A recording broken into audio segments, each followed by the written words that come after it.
Tunggu sebentar ya, saya izin share screen.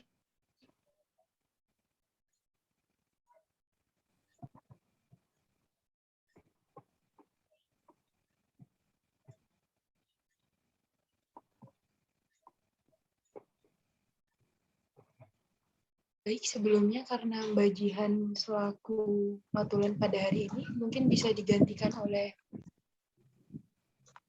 Saudara Adriel Satrio. Terima kasih. Oke, selamat malam. Assalamualaikum warahmatullahi wabarakatuh. Pertama-tama saya ucapkan terima kasih kepada Pak Irwan dan teman-teman semuanya telah memberikan kami kesempatan untuk mempresentasikan basic quality ini. Oke, kelompok kami mendiskusikan tentang basic quality. Oke, kelompok kami itu terdiri dari Abdul Latif Priyadi, Ali Ekat Marendra, Jihan Salsabila, dan Salsabila Anandi. Oke, pertama adalah pengertian. Nah, ini untuk manajemen tools quantity ini, bagaimana sih cara kita meraihnya gitu. Yang pertama-tama kita bahas dulu gimana cara meraihnya adalah komitmen untuk mencapai keunggulan. Nah, basic quality ini disusun oleh Koharu Ishikawa dari Jepang dan biasa dipanggil Father of Quality Circles. Alat yang telah dikenalkan oleh Father of Quality Tools ini menjadi bagian integral dari literatur pengendalian kualitas. Alat ini dapat digunakan untuk mengetahui dan mengontrol tingkat kualitas proyek dan organisasi, tentu saja. Ada kutipan kata-kata dari Dr. Ishikawa, itu as much as 95% of quality-related problems in the factory can be solved with 7 fundamental quantitative tools. Jadi beliau yakin 95% problematika kualitas itu bisa diselesaikan dengan 7 quantitative tools yang akan kita bahas saat ini. Oke, kita mengulang lagi seperti yang saya jelaskan di awal, itu Koharu Ishikawa itu percaya kan bahwa statistik itu mampu menyelesaikan 95% persoalan kualitas. Nah, Ishikawa ini menyarankan untuk meningkatkan penggunaan statistik dalam organisasi agar dapat menggunakan dan menguasai statistik untuk pengendalian kualitas. Jadi, yang tadi dinamakan basic itu supaya orang-orang juga dapat menggunakan itu, nggak cuma dari manajemen atau dari mana aja, tapi anak teknik, bahkan orang-orang yang tidak bersekolah di manajemen itu bisa mengikuti tools ini gitu. Oke, 7 tools ini meliputi check sheet, scatter diagram, fishbone diagram, Pareto charts, flow charts, histogram, dan control chart. Oke, kegunaan dari 7 basic quantitative tools ini pertama bisa mengidentifikasi. Nah, identifikasinya memakai apa? Identifikasinya itu memakai flowchart dan check sheet. Kemudian dianalisis menggunakan histogram dan control chart, juga scatter plot, dan bisa Pareto diagram dan cause and effect diagram ini bisa untuk mengidentifikasi dan menganalisis. Kemudian kegunaannya itu untuk check sheet, histogram, dan control chart itu untuk mengatur data gitu. Jadi untuk mengakuisisi data, kemudian cause and effect diagram, Pareto diagram, flow chart, dan scatter plot itu digunakan untuk menganalisis data. Oke, selanjutnya kita lihat di sini ya. Jadi measure quality itu untuk perhitungan kualitas itu kita pertama-tama itu kita manajemen review dulu nih. Kita review dulu produknya atau sesuatu yang kita ingin direview. Kemudian kita tampilkan ke Pareto diagram. Yang pertama, langkah pertama itu jika sudah mengetahui nih akar sumber masalahnya itu dari mana, kita bisa langsung ke cause and effect diagram.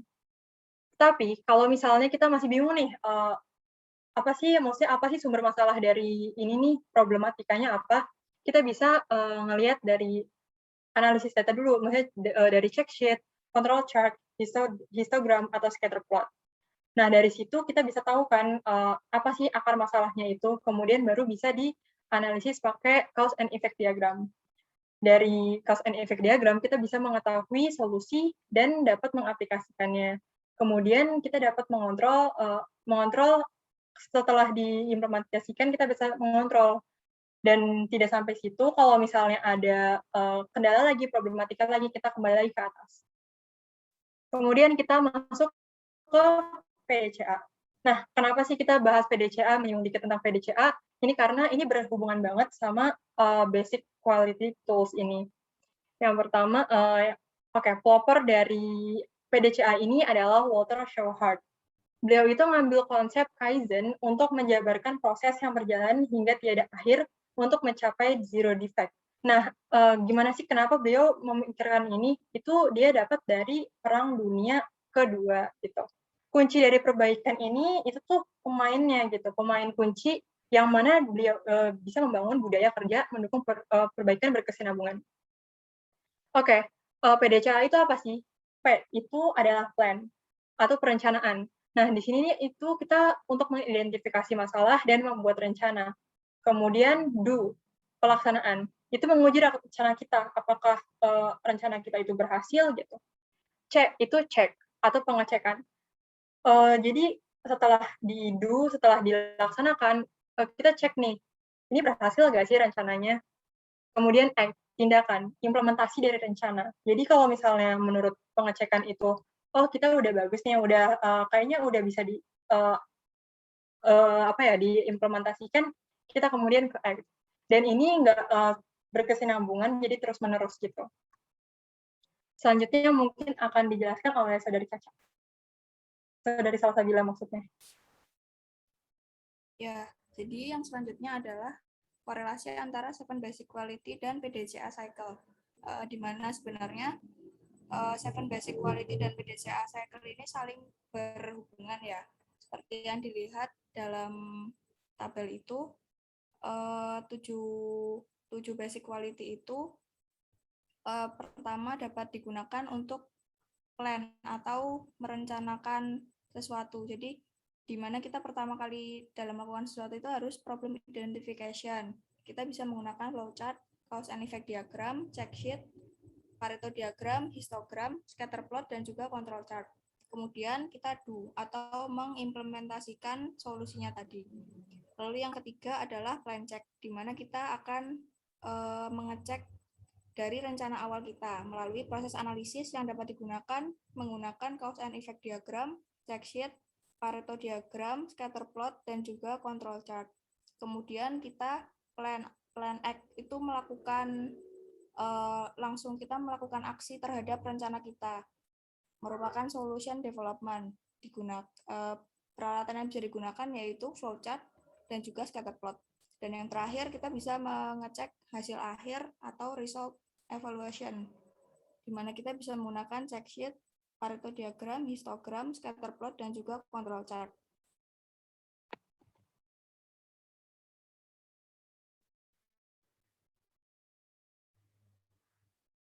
Selanjutnya kita akan membahas 7 basic tools-nya. Yang pertama adalah check sheet. Check sheet atau lembar pemeriksaan merupakan lembar yang dirancang secara sederhana dan berisi daftar yang diperlukan dengan tujuan perekaman data sehingga pengumpulan data dapat dilakukan dengan mudah, sistematis, dan juga teratur. Data dalam check sheet, baik berbentuk data kuantitatif maupun kualitatif, dapat dianalisis secara tepat atau langsung, atau menjadi masukan data untuk peralatan kualitas lain, misalnya untuk masukan data Pareto chart.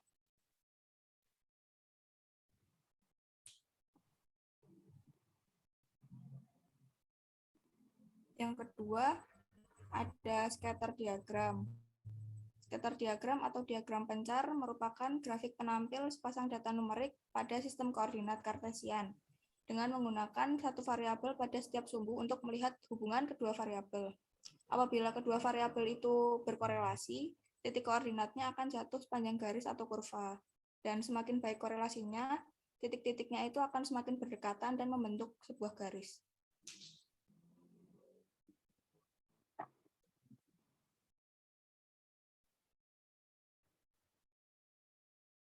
Kemudian yang ketiga adalah fishbone diagram atau diagram tulang ikan. Bisa disebut juga diagram Ishikawa atau cause and effect diagram, yang merupakan alat mengidentifikasi berbagai sebab potensial dari satu efek atau masalah, dan kemudian menganalisis masalah melalui sesi brainstorming. Masalah akan dipecah menjadi sejumlah kategori yang berkaitan mencakup manusia, material, mesin, prosedur, kebijakan, dan lain sebagainya. Setiap kategori memiliki sebab akibat yang perlu diuraikan melalui sesi brainstorming.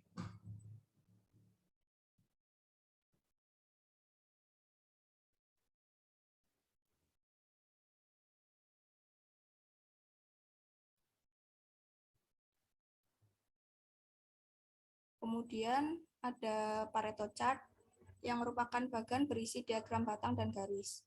Diagram batang itu menunjukkan klasifikasi dan nilai data, sedangkan diagram garisnya mewakili total data kumulatif. Klasifikasinya akan diurutkan dari kiri sampai ke kanan, mulai dari ranking tertinggi atau masalah prioritas yang harus segera diselesaikan, sampai ke ranking terendah atau masalah yang tidak terlalu prioritas. Sesuai dengan hukum Pareto yang menyatakan bahwa dalam sebuah grup atau permasalahan itu selalu memiliki persentase terkecil yang bernilai atau memiliki dampak terbesar. Jadi kalau persentase terkecil itu 20% yang berarti tidak terlalu penting, dan kemudian yang 80% itu yang harus diutamakan. Kebalik, 20% yang harus diutamakan. Pareto chart mengidentifikasi 20% penyebab masalah vital untuk mewujudkan 80% improvement secara keseluruhan.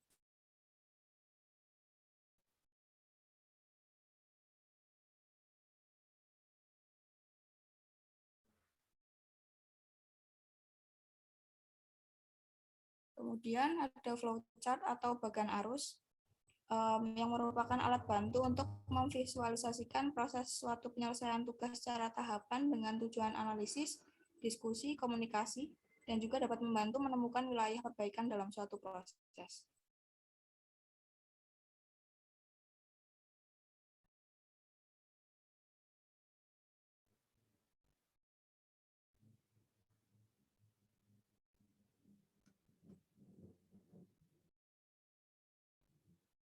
Kemudian ada histogram berbentuk seperti diagram batang untuk menunjukkan distribusi frekuensi guna menunjukkan seberapa sering setiap nilai yang berbeda dalam satu dataset terjadi. Data dalam histogram dibagi ke dalam kelas, nilai pengamatan dari tiap kelas ditunjukkan pada sumbu X. Distribusi yang normal kebanyakan data mendekati nilai rata-rata yang ditunjukkan atau berbentuk lonceng. Tapi apabila histogram sorong ke kiri atau ke kanan, berarti kebanyakan data berkumpul di dekat batas toleransi suatu pengukuran, sehingga ada kemungkinan masalah ketika pengukuran atau dalam proses.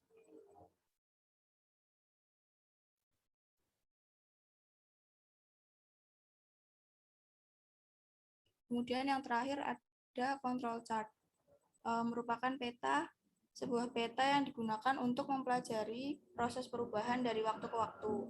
Data diplot dalam urutan waktu. Suatu control chart selalu terdiri dari 3 garis horizontal, yaitu garis pusat atau center line yang menunjukkan nilai tengah atau min, atau merupakan rata-rata karakteristik kualitas yang diplotkan dalam peta kendali. Yang kedua adalah upper control limit, atau garis di atas garis pusat yang menunjukkan batas kendali atas. Dan yang terakhir, lower control limit atau garis di bawah garis pusat yang menunjukkan batas kendali bawah. Untuk selanjutnya dilanjutkan oleh Mas Ali. Oke, baik. Terima kasih. Melanjutkan apa yang telah disampaikan oleh Mbak Caca mengenai control chart. Jadi garis yang ditentukan dari data historis ini terkadang besar yang UCL atau under control limit dan lower control limit ini ditentukan oleh confidence interval dari kurva normal. Nah, dengan adanya control chart ini dapat ditarik kesimpulan tentang apakah variasi proses konsisten dalam arti dalam batas kendali atau tidak dapat diprediksi. Nah, karena dapat dipengaruhi oleh special cause of variation, yaitu variasi yang terjadi karena faktor dari luar sistem. Dan ini merupakan salah satu contoh dari control chart. Next, Mbak Jan. Dan mungkin ini kita bisa melihat contoh-contoh penggunaan basic tools pada suatu perusahaan.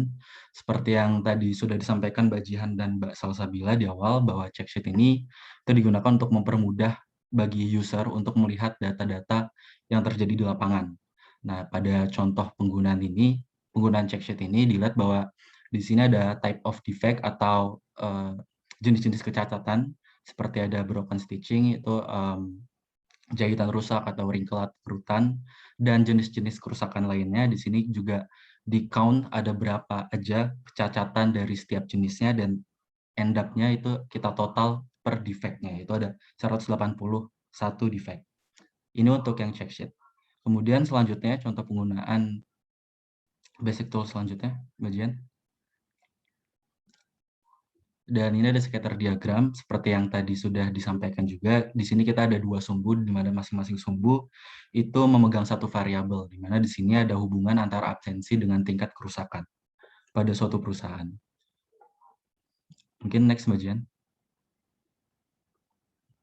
Nah, ini fishbone diagram, ini merupakan salah satu cara atau mengidentifikasi sebab akibat dalam suatu perusahaan. Di sini kita contohnya ada material, machine tools, metode, dan man-nya atau user-nya. Di sini ada beberapa cause yang menyebabkan suatu problem, di mana problemnya itu bahan berbahaya potensial pembersihan kabut oli seperti itu. Nah, di sini ada pembahasannya di material, ada cause-nya masing-masing, metodenya juga ada cause-nya masing-masing seperti itu.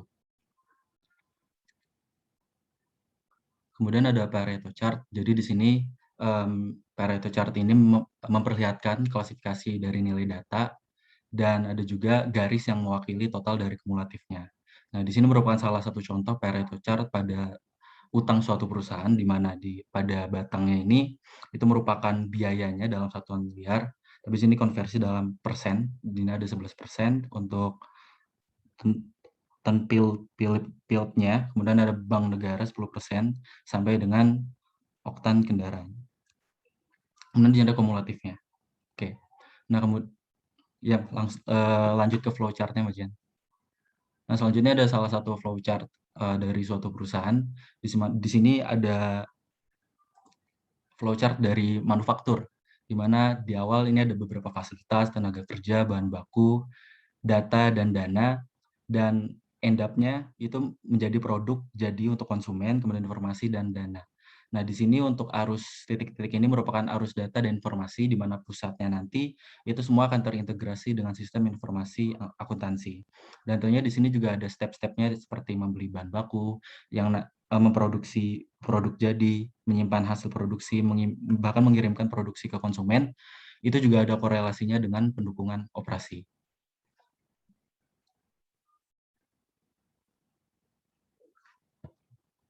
Dan selanjutnya, ini ada histogram, di mana histogram ini kita bisa melihat distribusi frekuensi, di mana sebuah distribusi frekuensi ini menunjukkan seberapa sering nilai tersebut muncul dalam satu set data yang terjadi. Seperti itu.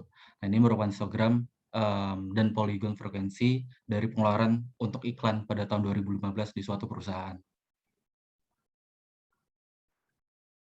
Dan ini adalah control chart-nya, di mana ini kita bisa gunakan untuk melihat proses perubahan yang terjadi dari waktu ke waktu, di mana data ini diplot dalam urutan waktu.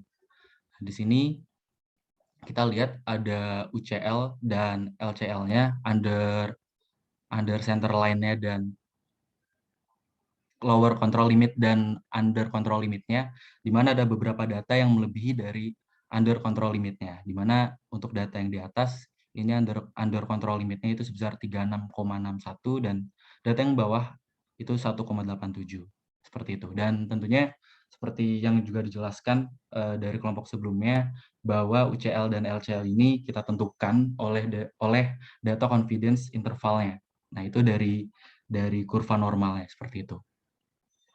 Nah, mungkin itu contoh-contoh penggunaan dalam suatu perusahaan. Dan mungkin itu yang dapat kami sampaikan mengenai basic tools yang telah kami coba pelajari. Mohon maaf apabila terdapat kesalahan dan kekurangan. Sekian, wassalamualaikum warahmatullahi wabarakatuh.